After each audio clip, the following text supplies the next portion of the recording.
El calor es la fuente de la vida. No hay nada más importante para cada organismo en la Tierra. Y el portador de la muerte. Está tan caliente que puede vaporizar cualquier cosa que se le ponga por delante. Es la energía que nos da tanto calor como infiernos mortíferos. Estábamos rodeados por las llamas y pensé, se acabó. Las tormentas que asolan nuestro planeta. El calor es sin duda el conductor de toda la materia del planeta. Y amenazan con acabar con nuestra vida en este mundo. Miles de millones de personas morirán. Desde las estrellas ardientes hasta el fiero núcleo de la Tierra, vamos a descubrir los misterios del calor. La Tierra, un planeta desconcertante y complejo. Sus maravillas han sido forjadas por el clima extremo, los cambios geológicos y la evolución de la biología. Los profundos secretos ocultos durante miles de millones de años desvelan la verdad y los tesoros que apenas acabamos de conocer. ¿Cómo funciona la Tierra? Calor.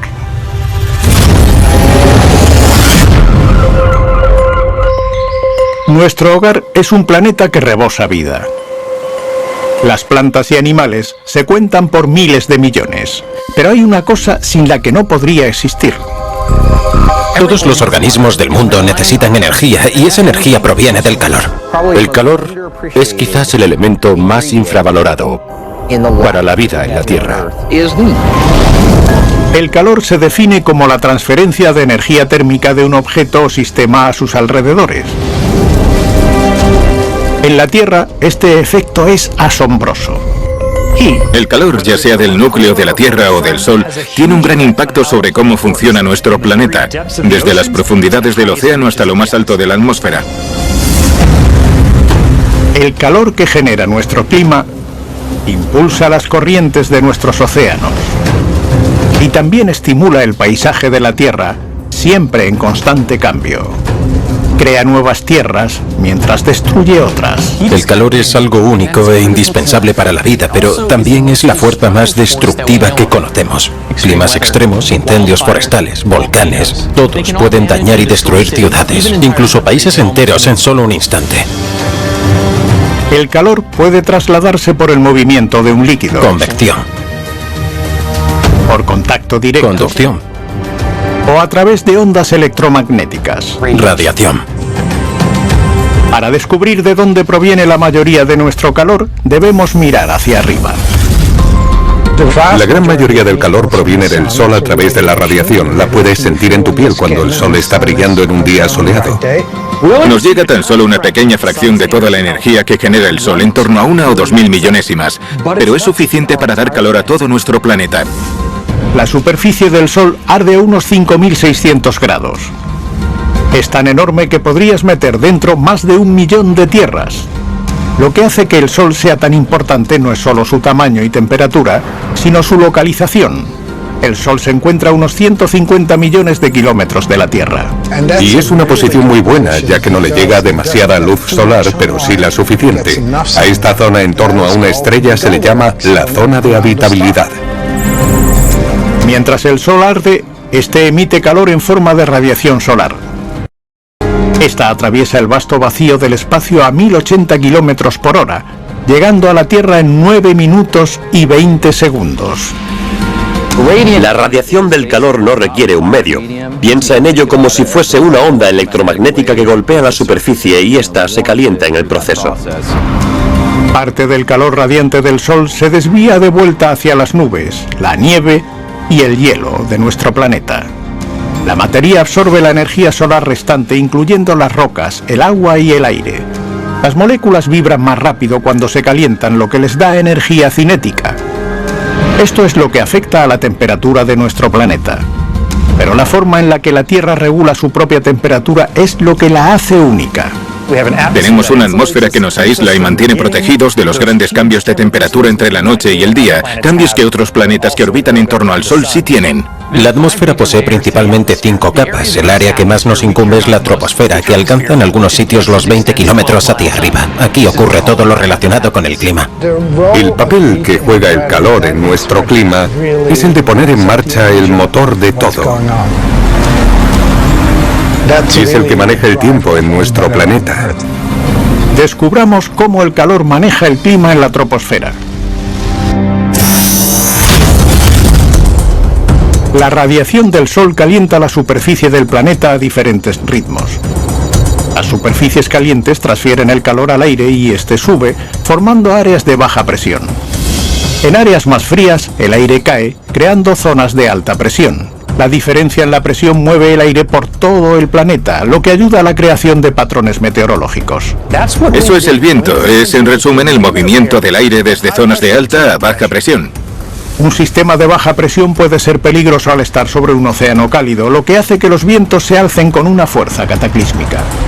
Los huracanes son unas de las tormentas más espectaculares y alucinantes que existen en el mundo.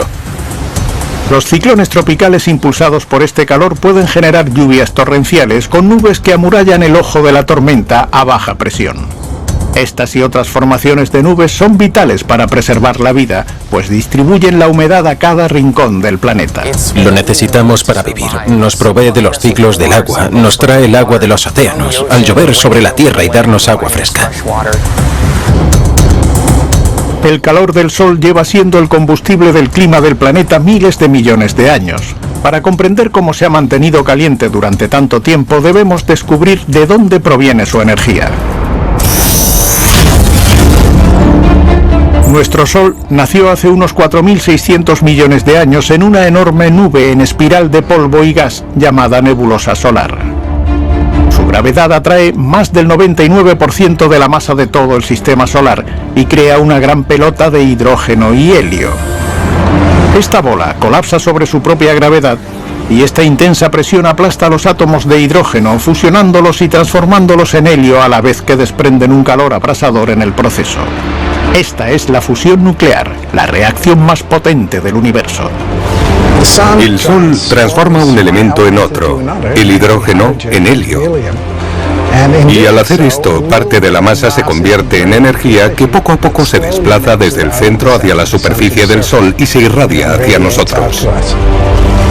La superficie del Sol se encuentra a más de 5.500 grados. Pero un día, este combustible se acabará. El Sol tiene 5.000 millones de años, aún le quedan otros 5.000 millones más. Pero cuando se le acabe el hidrógeno, pasará por todo tipo de fases. Crecerá en tamaño y, en resumen, empezará a comerse sus planetas más cercanos, incluida la Tierra. A pesar del calor que desprende la superficie del Sol, hay un elemento en la meteorología de la Tierra que lo sobrepasa. Los rayos son una chispa gigantesca en la atmósfera y se pueden propagar por más de 15 kilómetros. Un rayo puede calentar el aire por el que pasa hasta los 28.000 grados. Es más que la superficie del Sol. Está tan caliente que puede vaporizar cualquier cosa que se le ponga por delante. En la Tierra caen unos 3.000 millones de rayos cada día. Y a pesar de su frecuencia, nunca se ha podido saber de forma exacta cómo se forman. Sabemos cómo se forman los rayos y tenemos muchas teorías de cómo empiezan. Pero como casi siempre ocurren en las nubes, no podemos verlo en sí. La teoría de cómo se forman los rayos es que durante una tormenta, la turbulencia en las nubes hace chocar el agua y las partículas de hielo. Durante esta colisión, los electrones desprenden algunas partículas y se unen a otras. Lo que ocurre es que la colisión genera áreas negativas y positivas en la nube, convirtiéndola en una batería gigante. La cumbre de las nubes tiene partículas con carga positiva y la zona baja tiene negativas. El suelo también tiene carga positiva. La base con carga negativa de las nubes necesita conectarse con esa carga positiva. Y cuando se acumula suficiente energía eléctrica, se crea un circuito. Uno con un calor y poder devastador. Puede explotar un árbol sin más. Puede hacer arder toda una casa. Los rayos son muy destructivos y pueden destrozar todo lo que tocan y sus alrededores. Los rayos también pueden desplazarse tanto dentro como entre las nubes. No miden más de 2 centímetros de ancho y contienen miles de millones de voltios. En Estados Unidos, unas 300 personas al año sufren el terrorífico poder de los rayos de primera mano. Todo pasó en un segundo, lo notabas en el ambiente, era como si estuviera electrificado. Creo que nos cayó un rayo. ¿Está bien? Cada día, en todo el planeta, las tormentas desatan unos 35 rayos por segundo. A casi 28.000 grados, generan las temperaturas más altas que se dan de forma natural en la Tierra. La mayoría de los rayos ocurren en las grandes tormentas formadas por las altas temperaturas y por lo general se forman en verano y por las regiones cálidas. Por eso el 70% de los rayos ocurren en los trópicos. Y una zona al sur de América, al norte del Ecuador, los experimenta a unas escalas bíblicas. La capital mundial de los rayos es Maracaibo, en Venezuela. De media anual caen unos 233 relámpagos por metro cuadrado.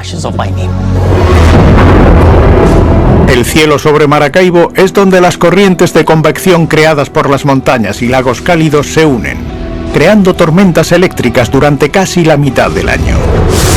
En Estados Unidos, el título por el mayor foco de los rayos está en juego.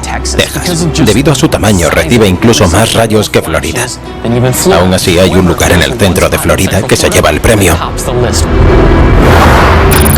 Florida Central, desde Tampa a Titusville, es conocida como la Tierra de los Rayos, y dentro de su zona eléctrica se encuentra Four Corners. En 2022, la comunidad presenció casi 2.000 rayos por kilómetro cuadrado, proclamándose por derecho por encima de cualquier otra ciudad del estado. De media caen en Florida 1,2 millones de rayos al año, y las principales razones son sus altas temperaturas y los cuerpos de agua cercanos. Se necesita mucha energía para calentar el agua y como Florida es una estrecha franja de tierra, el movimiento convectivo va del océano a la tierra. Colisiona y se dispara hacia el cielo, lo que hace que en Florida caigan tantos rayos. 3.500 rayos caen en Florida a diario, y anualmente unas 5 personas mueren por esto. Ed Whalen tiene suerte de no ser una de esas personas. Íbamos a salir por ahí y disfrutar de la naturaleza. Nunca sabes cuándo va a pasar algo malo. 1 de julio de 2022. Ed, su esposa Michelle y su familia, otras 9 personas, estaban de vacaciones. Salimos aquel día porque mi esposo y yo teníamos días libres. Nos fuimos a Busch Gardens y pasamos allí el día.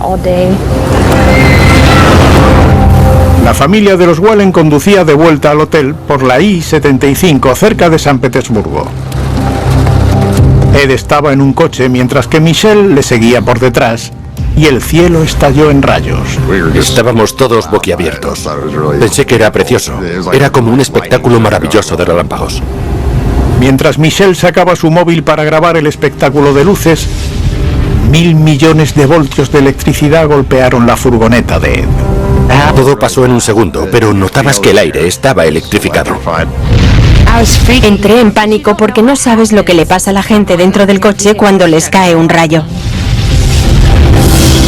Quizás pienses que las ruedas del coche te protegen de los rayos que caen, pero no.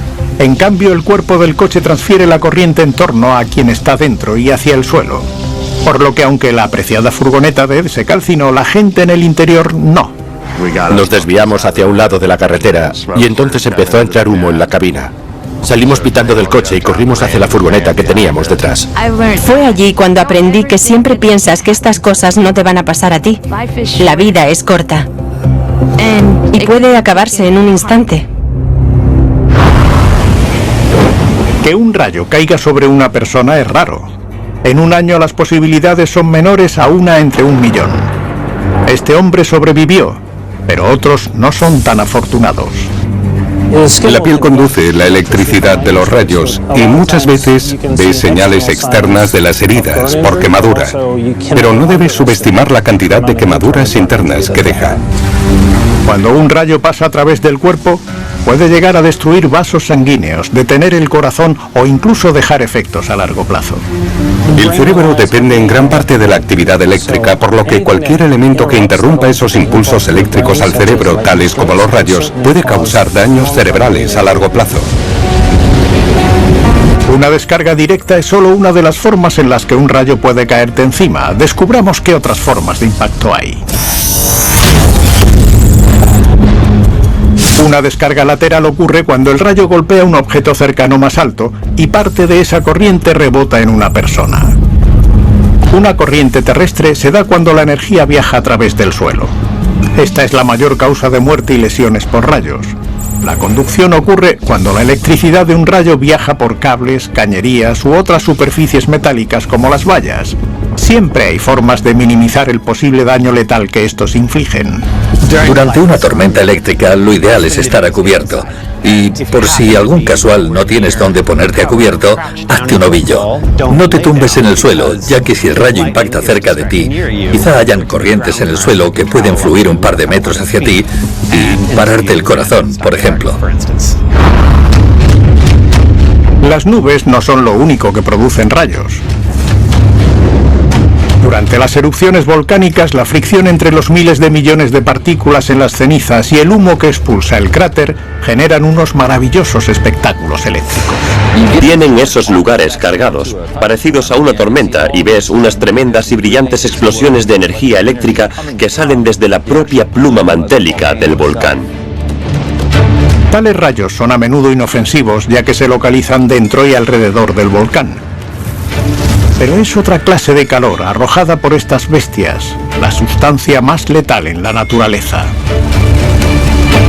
La lava es una de las cosas más peligrosas y devastadoras del mundo. Esta masa derretida e hipercaliente puede destruir casi cualquier cosa que se interponga en su camino.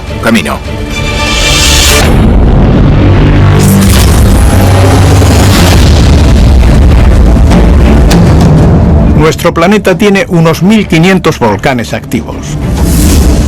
Y un tercio de estos se encuentran en el Cinturón de Fuego, una cadena de emplazamientos sísmicos en forma de herradura que trazan el contorno del Océano Pacífico. Todo este calor es generado por el feroz núcleo de nuestro planeta. La Tierra comenzó como una bola de rocas derretidas y con el tiempo fueron enfriándose de forma gradual. Está formada por una superficie de corteza sólida. Hay un manto de roca sólida y luego hay un líquido en el núcleo externo y sólido en el interno. Y la temperatura en la parte interior de la Tierra es igual de caliente que la superficie del Sol.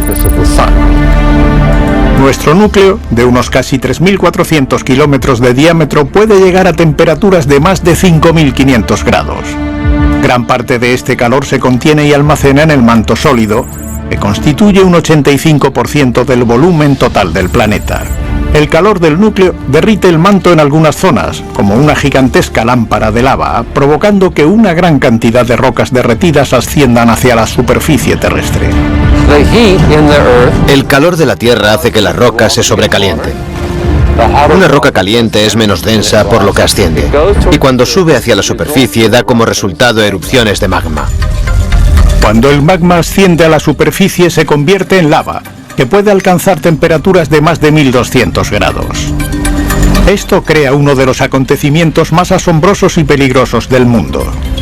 El magma flota, pero aún así lo que causa las grandes erupciones suele ser el gas disuelto en este. Es parecido a cuando coges un refresco con gas y lo agitas con fuerza. Con la correcta combinación de gases, la lava puede explotar en forma de grandes fuentes hacia las alturas. En 2013, el monte Etna, en Italia, creó la mayor fuente de lava jamás registrada, al alcanzar los 2,5 kilómetros, unas 6 veces la altura del rascacielos del Empire State. Aún así, lo que acompaña a estos acontecimientos infernales es lo que puede provocar efectos catastróficos en nuestro planeta, las plumas mantélicas. Son las plumas las que hacen que la ceniza suba tan alto en la atmósfera. Pueden suponer un peligro para la aviación y causan una gran cantidad de... El acontecimiento climático más grande de la historia provocado por un volcán ocurrió hace 74.000 años, cuando el supervolcán del lago Toba en Indonesia erupcionó. La erupción del lago Toba fue la mayor erupción ocurrida en la historia. Cómo afecta al clima de nuestro planeta es extraordinario. Descubramos cómo ocurre. La enorme erupción de Toba expulsó más de 1000 kilómetros cúbicos de magma, una cantidad que podría llenar miles de millones de piscinas olímpicas. Lo que afecta al clima son los 10.000 millones de toneladas de ceniza que se expulsa a la atmósfera. La ceniza se transforma en espejitos que reflejan la luz del sol de vuelta al espacio, por lo que es una forma muy efectiva de enfriar el planeta. Los 6 años más fríos de la edad de hielo fueron los 6 años tras la erupción del Toba. Las cenizas de la pluma del toba se extendieron por toda la Tierra, haciendo que las temperaturas globales bajasen hasta los 13 grados bajo cero durante varios años, lo que diezmó las plantas y las poblaciones. Parece que hubo un atasco genético en el ser humano hace unos 70 o 74.000 años. Solo unos 10.000 cruces entre adultos contribuyeron al nacimiento de la sociedad moderna. Parece que el lago Toba casi extinguió a los humanos de la faz de la Tierra. Pero cuando la lava se enfría y solidifica, también crea vida y tierras. Este es Eldron, un campo de lava de 350 kilómetros cuadrados en Islandia. Se formó tras una erupción en 1783 y ahora, cubierta de un grueso musgo, es la colada de lava más larga del mundo. Muchas coladas de lava salen químicamente inestables, así que cuando el tiempo empieza a golpearlas, se rompen en varios iones. Estos se desprenden y van a parar a la tierra, fertilizándola. Así las plantas pueden crecer sin problemas en algunas zonas con actividad volcánica. Debido al intenso calor y su fuerza destructiva, estudiar la lava es un proceso difícil y más de cerca. En la Universidad de Siracusa, Nueva York, el profesor Jeff Carson y Bob Basocki han solucionado este problema de una forma peculiar, construyendo su propia máquina de hacer lava. Cada vez que sale de la fragua me quedo sin palabras, porque he creado lava. Es impresionante, maravilloso. Universidad de Siracusa, Nueva York. Las temperaturas aquí pueden llegar hasta la friolera de 32 grados bajo cero, pero en el laboratorio de lava de Jeff Carson y Bob Basocki, eso es otro cantar. Esta es nuestra fragua de gas. Tarda de unas 8 a 12 horas para conseguir unos 270 kilos de lava. Desde 2010, ambos han conseguido hacer lava en nombre del arte y la ciencia. Su aventura comenzó cuando al escultor Bob le vino la inspiración. Me vino esta idea de que jamás podría pintar una nueva obra maestra de un paisaje, pero podía hacer un paisaje. Y el material que eligió para hacer el paisaje fue la lava.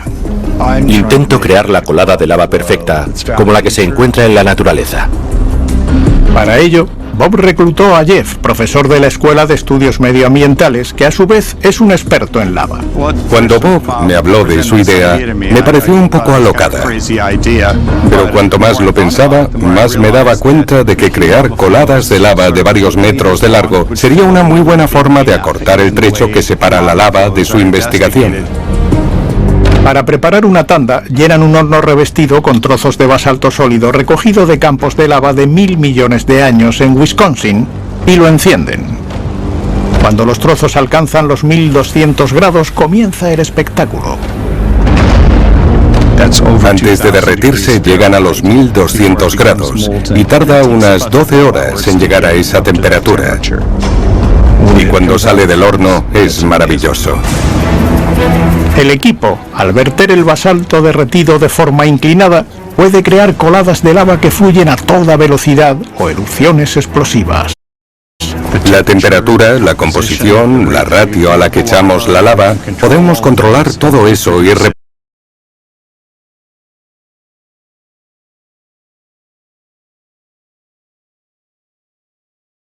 reproducirlo una y otra vez. Hemos hecho un montón de experimentos.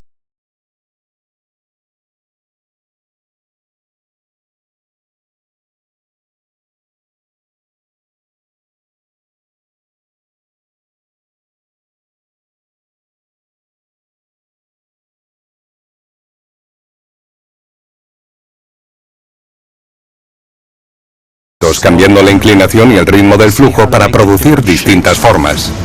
Cuando se enfrían, estos experimentos crean ríos de lava con formas intrincadas y cada una es una pieza de arte esculpida por la naturaleza. Estas coladas salen y crean un gran lóbulo aquí. Se ve esta textura como de piel de elefante en lo alto. Es un material bastante frágil. Pero esto es más que un arrebato artístico. Se pueden observar estos pequeños detalles de cómo van fluyendo las coladas sin preocuparte de que en medio vaya a haber una gran explosión o algo por el estilo. Estos vertidos revelan nuevos secretos de cómo se comporta la lava de forma natural y cómo se puede controlar. El objetivo principal de nuestras investigaciones es entender qué ocurre cuando se cruza una barrera. Esperamos poder crear barreras o usar agua para retrasar las coladas de lava, o al menos desviar el recorrido de la mayoría. Creo que nos estamos aproximando a cómo comprender mejor el comportamiento de la lava.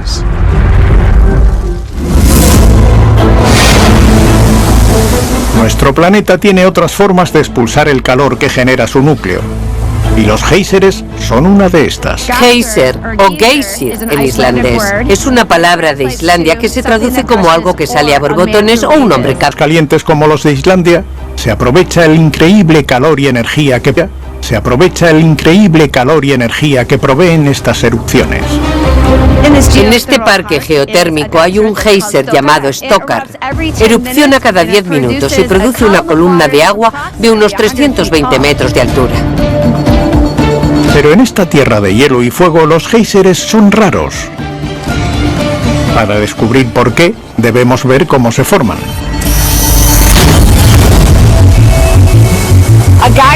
Un geyser es algo único, porque se crea solo cuando hay una caverna subterránea y está en contacto con el magma. También se necesitan grietas estrechas para hacer que el agua llegue a la caverna subterránea y pueda volver a la superficie. Cuando las precipitaciones caen sobre las grietas, las cavernas se llenan como un tanque de agua caliente. Es entonces cuando el magma hace que el agua hierva y llega a un punto donde hay una erupción de vapor que obliga al agua a volver a la superficie. Y es en ese momento cuando podemos ver la erupción del geyser y admirar esa hermosa columna de agua ascendiendo hacia la atmósfera. Es tan hermoso como práctico. Estas vastas reservas de agua subterránea sobrecalentada se desvían hacia las centrales geotérmicas, donde los ingenieros han creado chorros de vapor para mover turbinas y generar electricidad de forma más limpia. En Islandia, un 85% de sus habitantes tiene calefacción y luz gracias a las energías geotérmicas. Este calor atrapado bajo la tierra tiene energía como para producir 50.000 veces más que todas nuestras reservas de gas y petróleo. La energía geotérmica es fantástica porque es carbono cero, por lo que no contribuye a las emisiones de dióxido de carbono. Y eso son buenas noticias ahora que el cambio climático está mostrando las consecuencias de esa clase de combustible por todo el planeta. Un incendio forestal es un incendio que comienza en el campo, colinas o montañas y se descontrola. Desde 1983 el Centro Nacional Interinstitucional de Incendios ha documentado una media aproximada de 70.000 incendios forestales anuales en Estados Unidos. Y la cantidad de tierra calcinada aumenta.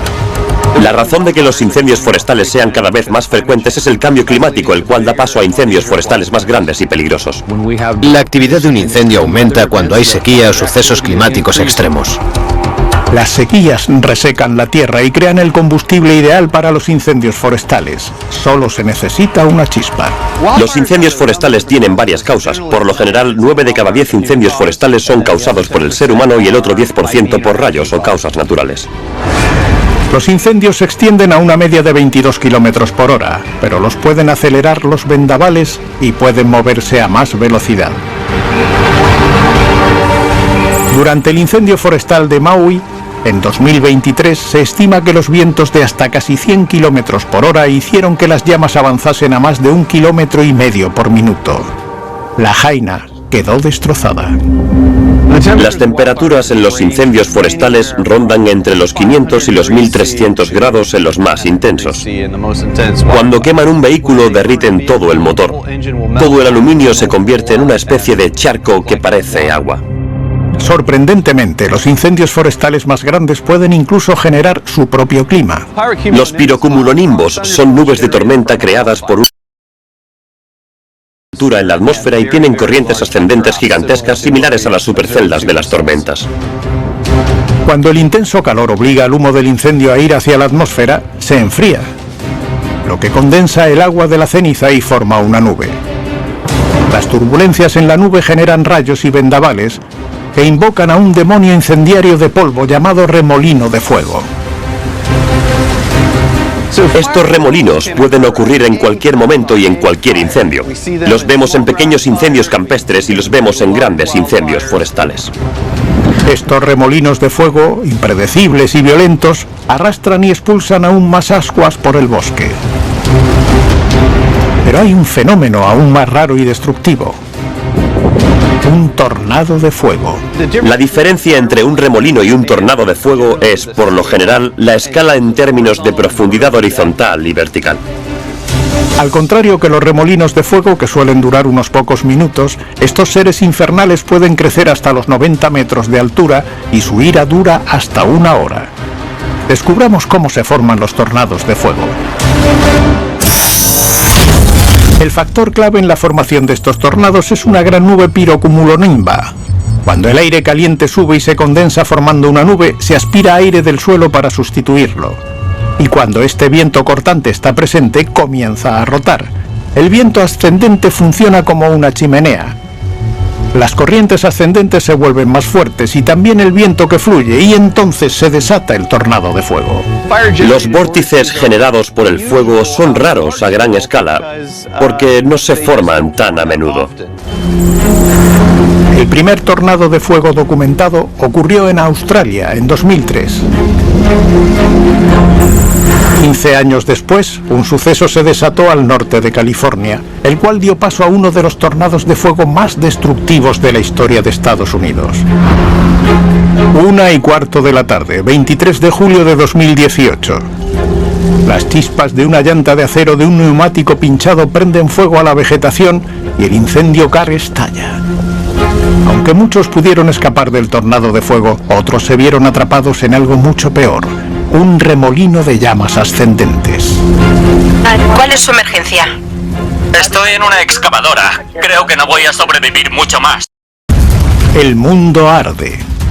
Cada año los incendios forestales arrasan el doble de árboles por hectárea que hace 2 décadas. La razón por la que los incendios forestales se están volviendo más grandes, frecuentes e intensos es por el cambio climático.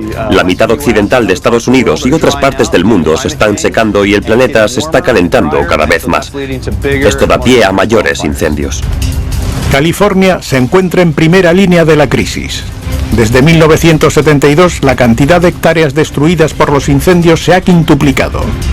Este es un problema del que Merrick Fields, jefe del escuadrón de Cal Fire, es consciente. Nuestra principal prioridad en todos los incendios es proteger la vida, las casas y el medio ambiente en ese orden.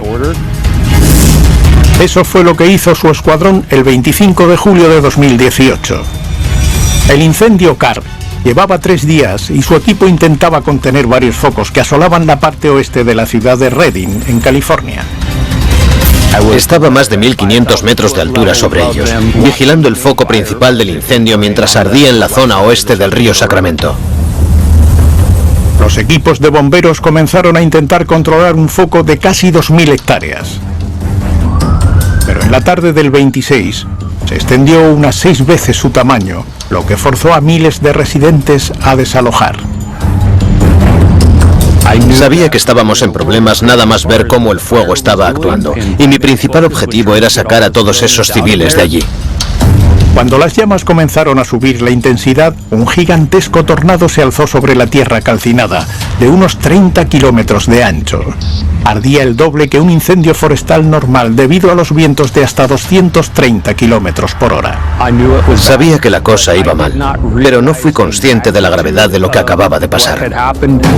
Don Andrews, un conductor de una excavadora al que se le había ordenado cortar el fuego, se quedó atrapado en su camino.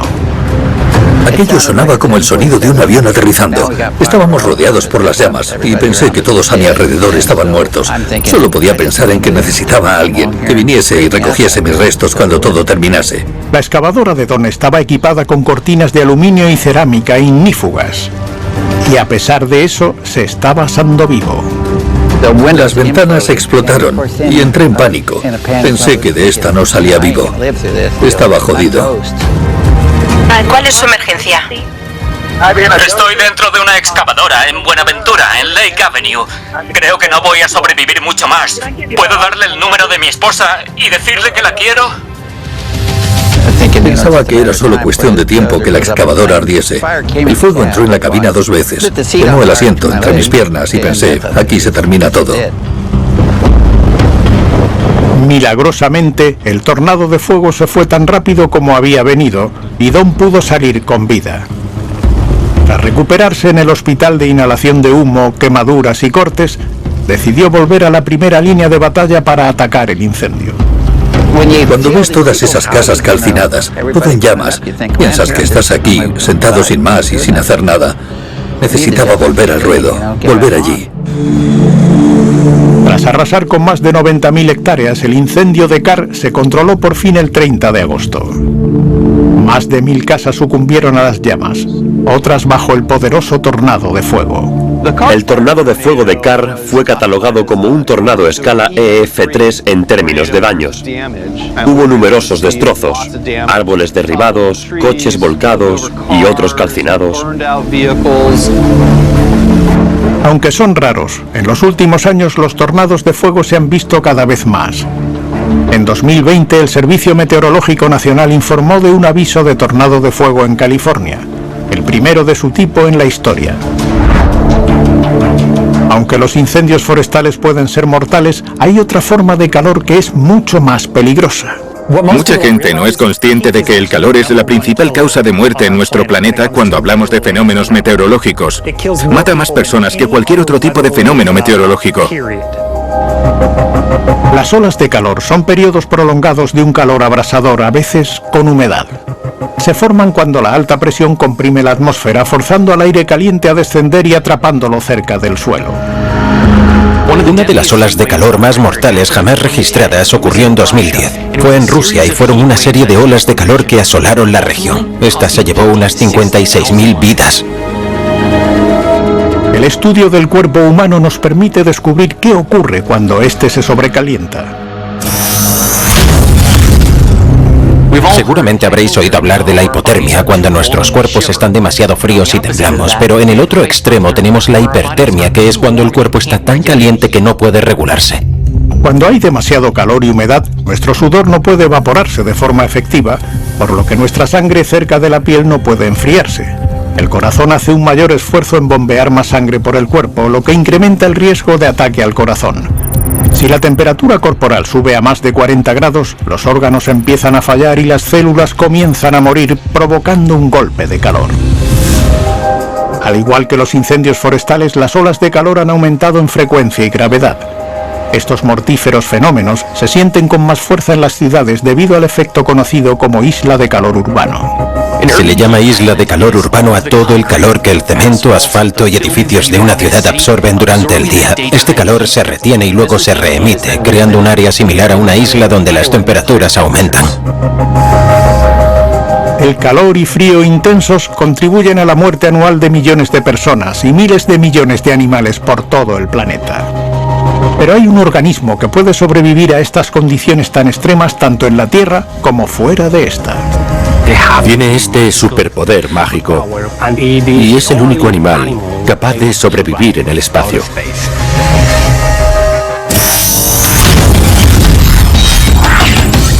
De todos los planetas del sistema solar, ¿cuál es el más caliente?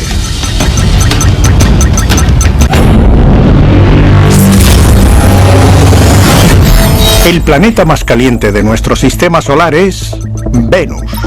A pesar de que Mercurio es el más cercano al Sol, Venus tiene una gruesa capa atmosférica llena de dióxido de carbono que atrapa todo el calor. Esto hace que su superficie esté a unos 480 grados centígrados, lo suficiente para derretir metal. De vuelta a la Tierra, el verano ha llegado a los bosques de Connecticut y Adolfo Sánchez Blanco está en su caza de osos. Pero no son osos normales. Hoy vamos a buscar algunas buenas zonas para encontrar osos de agua. Creo que veo un buen sitio, con mucho musgo por allí. Los terrenos de caza de Adolfo son zonas con musgo o líquen, el hogar de los microscópicos osos de agua o tardígrados. Pongámoslo en un tubo de ensayo. Me lo llevo de vuelta al laboratorio. Los tardígrados se encuentran en cualquier lugar del planeta y son animales acuáticos del tamaño de un grano de arena. Mira esas patitas. Tienen esas superadorables zarpas. Y se parecen pues a eso, a los osos. Por eso se les llama osos de agua. A la hora de soportar calor extremo, los osos de agua son quizás los animales más resistentes del planeta. Se ha comprobado que la temperatura máxima a la que puede sobrevivir es 150 grados, y por un corto periodo de tiempo. Pero cuando se trata de temperaturas bajo cero, pueden sobrevivir hasta los menos 270 grados. Esta habilidad para sobrevivir a temperaturas extremas ha ayudado a estos bichitos a prosperar por 600 millones de años y sobrevivir 5 sucesos de extinción masiva. Y eso no es todo. Lo más increíble es que se los llevaron al espacio y fueron capaces de sobrevivir. En 2007, la Agencia Espacial Europea mandó a 3.000 tardígrados al espacio. Casi un 70% sobrevivió durante 12 días. Es ver para creer. Los expusieron al vacío del espacio, a la radiación, y aún así consiguieron sobrevivir. Esta clase de experimentos ha permitido a los científicos descubrir por qué estos animales son casi indestructibles. Si se les expone al calor o frío extremo, entran en un estado llamado criptobiosis, en el cual su metabolismo se detiene. Y no está ni vivo ni muerto. Está en un estado de animación suspendida. Los tardígrados expulsan el 99% del agua corporal y bajan su ritmo metabólico, lo que les permite sobrevivir hasta 30 años sin comida ni agua. En este estado pueden pasar años hasta que llueva y les llegue el agua, y poder así volver a sus procesos de alimentación y producción, y así sucesivamente. Hay esperanza de que sus secretos moleculares nos den una solución para los efectos de las crisis climáticas. Los cultivos mueren por culpa de las sequías, por lo que se podría intentar crear cultivos que imiten este mecanismo que los tardígrados tienen, para poder así soportar periodos de ausencia de agua. El calor es un ingrediente esencial para la vida, pero en exceso puede tener consecuencias catastróficas. Aprovechar el poder del calor ha sido algo que nos ha fascinado desde el amanecer de los tiempos, pero ahora debemos trabajar para reducir el daño que hace a nuestro mundo.